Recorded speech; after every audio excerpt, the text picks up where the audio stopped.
balik yun ang drugas. Naay mga tao nga namalik og drugas.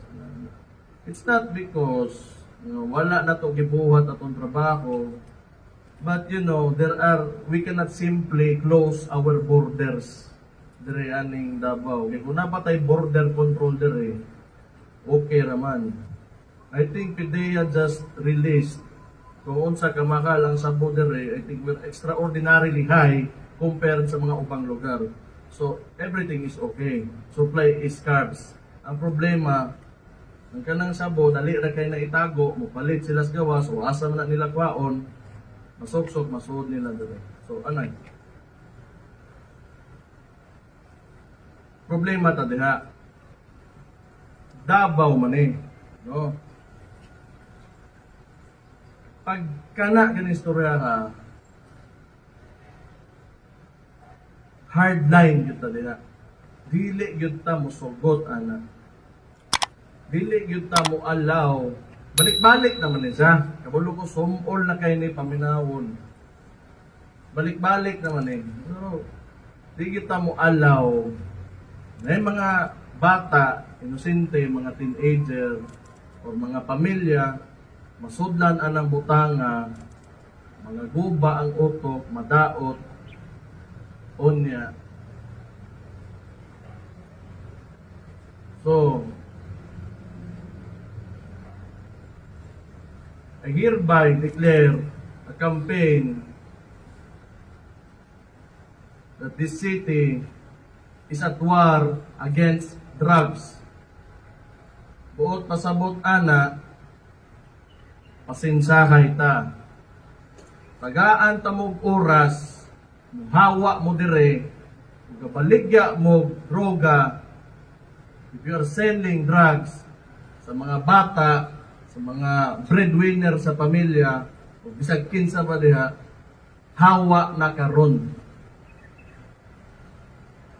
Kaya napulan nami, di mi gusto ingon ana dire. So this will be your chance to get out of this city. Pwede gani, sorry, nag-ingon ako, daan karon, gawas mo diha o hawa mo dire, hindi mo maundang pat yun tamo.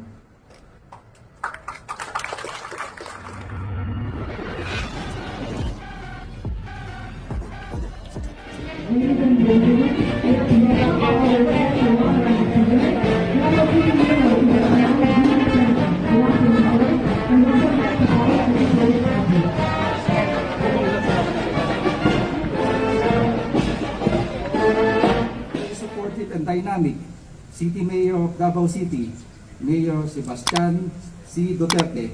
A round of applause, please.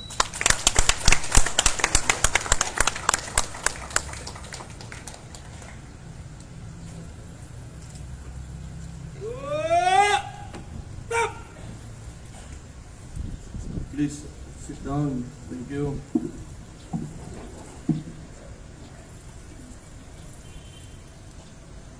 Police Brigadier General Wilson B. Soliva,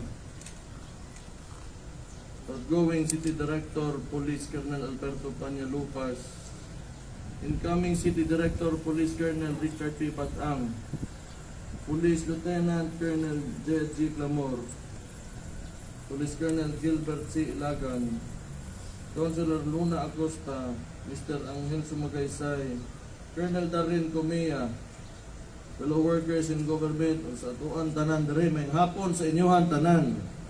Sir! So first of all,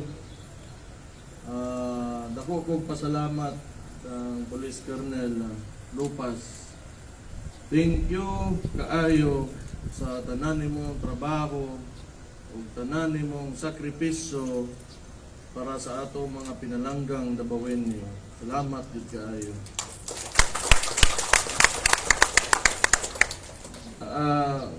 Amigo ta, okay, nga makitaan ko nimo diha sa masugatan ko nimo storya ako, amigo ta, gusto ka mangita kag kastorya, naalang ko para nimo. Kay ako malipayon kay ko nga gitarong gyud nimo imong trabaho, unya gialagaan gyud nino ato mga tao, mga Davaoenyo. Salamat di kaayo anak. Karon,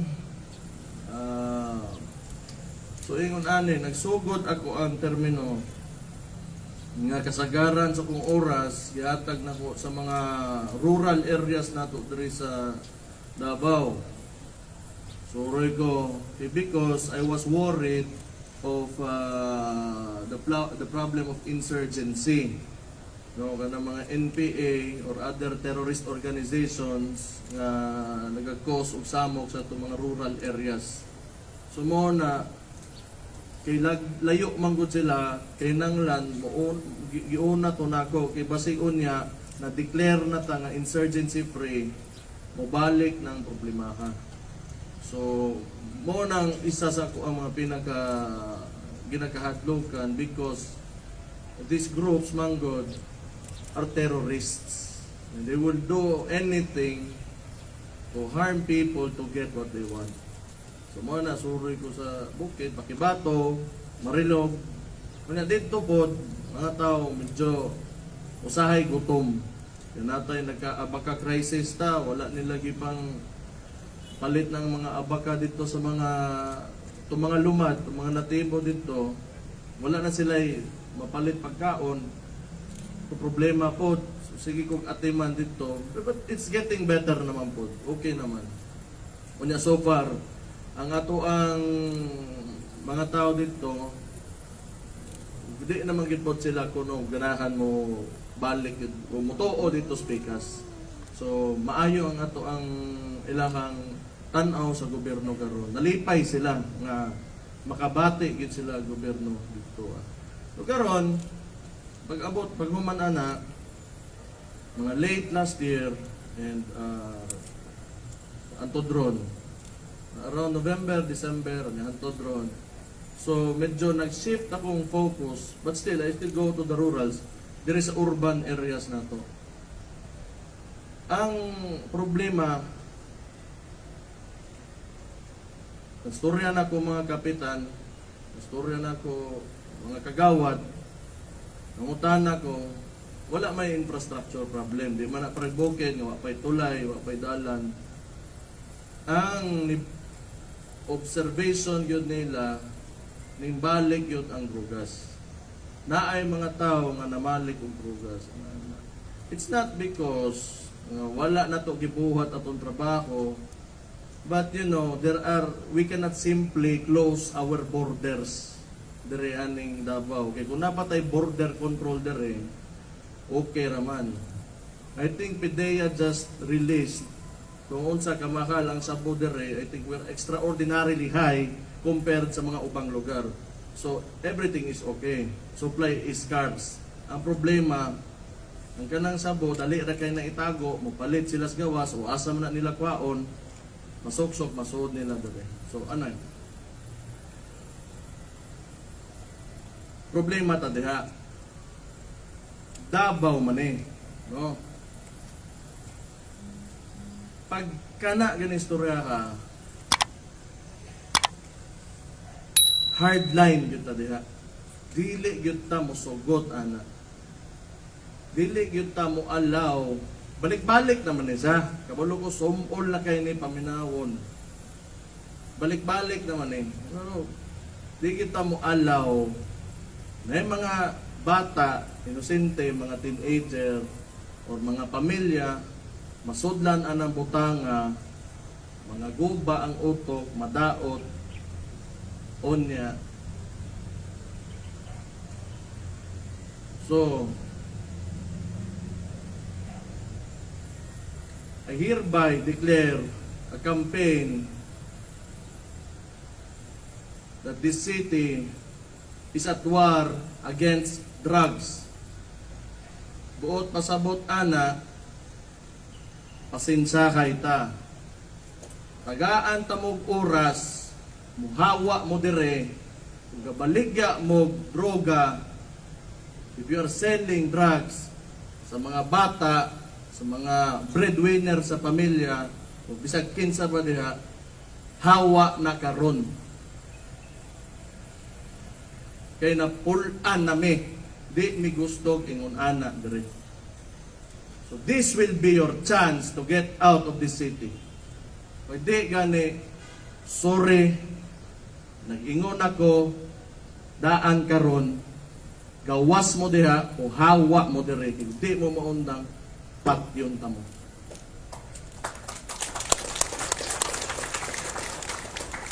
Di mauna, because I have gathered enough information kani sa mga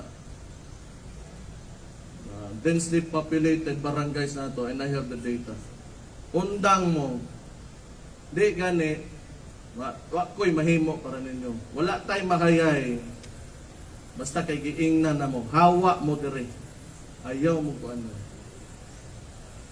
But anyway, aside ana, okay raman, mga bugoy, nga magin na from time to time, di man na sila mawa, pero mga maoy-maoy lang, we can forgive that. Di magin na malikaya, di mahubog, na unsa. Walay abusado, walay ganang angas, ganang magbuli-buli, everyone.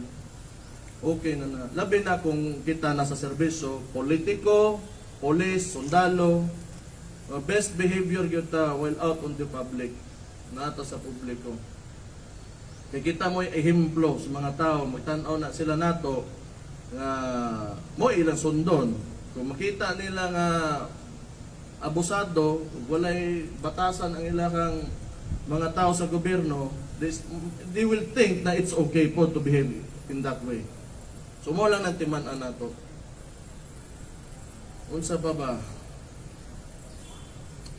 Well, katura, it's very simple actually kung inyo halang subayon. Kung unsa ray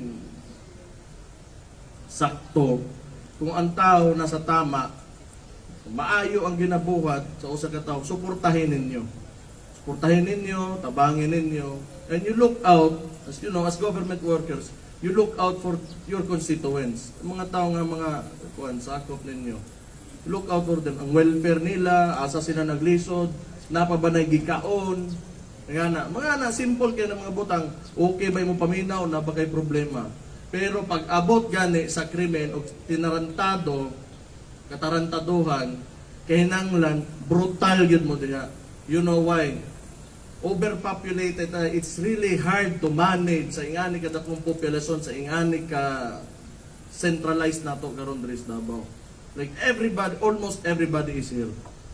Almost everybody. We have 4 million, 4.5 ang tibuok population sa Davao region, and 2 million of that is here in Davao City. So ingana, maunang ako, pasalamat ko kang Police Colonel Lupas that he took the challenge na iyag yung bantayan ang ato ang dakbayan. So again, a round of applause for the former city director. So incoming, sir, my pronouncements are clear. Klaro yun na. And I will stand by it until the day I die. Para sa mga taga Davao, magsakripisyo yun kita. Maura yun na. Kung gusto ninyo nga muasinso pa ta, musaka pa ta, o mulabaw pa ta sa asa tagaron, sakripisyo. Kaya kung dili kita ang magsakripisyo, ang masakripisyo ang mga tao. Maog yun na. Sa mga tropa na to diha, nga kanang gatuoan gatuo kaayuhan. Salamat kaayo sa inyo ha. Di na ko kalimtan ang inyong ginabuhat para sa mga tao, ang kaayo sa mga tao. Maora na ako malipayon kaayo nga nakakita ninyo karong adlaw, sumta nalipay pag mo nakita ko ninyo. May hapon sa inyong tanan, and God bless you all. Thank you. Thank you so much, sir. Once again, ladies and gentlemen, Davao City Mayor, Honorable Sebastian Z. Duterte. Thank you, sir. May we request our new City Director, Police Colonel Richard E. Badang, and our outgoing City Director, Police Colonel Alberto P. Lupas, to hand in the plaque of appreciation to our guest.